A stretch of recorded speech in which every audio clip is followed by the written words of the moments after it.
நாகை மாவட்டத்தில் மாங்காய் விளைச்சல் பாதிக்கப்பட்டிருப்பதால் உரிய வழிகாட்டுதல் வழங்க வேளாண் துறைக்கு விவசாயிகள் கோரிக்கை விடுத்துள்ளனர்.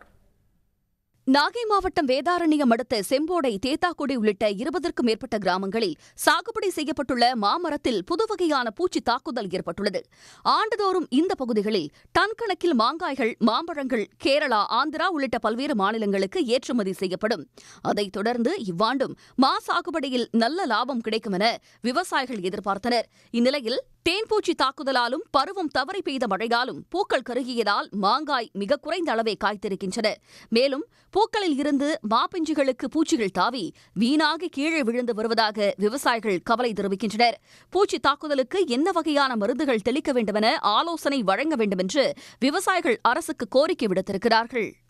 மாங்காய் சாகுபடியில் நாங்கள் எவ்வளவு தீவிரமாக செஞ்சாலும் ஒவ்வொரு இடமும் ஒரு புது புது பிரச்சனை வந்து தொடர்ந்து விவசாயிகள் தொடர்ந்து பிரச்சனை சந்திச்சுக்கிட்டே வர்றோம். இந்த வருடமும் ஒரு பெருத்த நஷ்டத்தில் தான் விவசாயிகள் சிரமப்பட்டுக்கிட்டு இருக்கோம். உடனுக்குடன் செய்திகளை தெரிந்து கொள்ள சன் நியூஸ் பெல் ஐகானை கிளிக் பண்ணுங்க.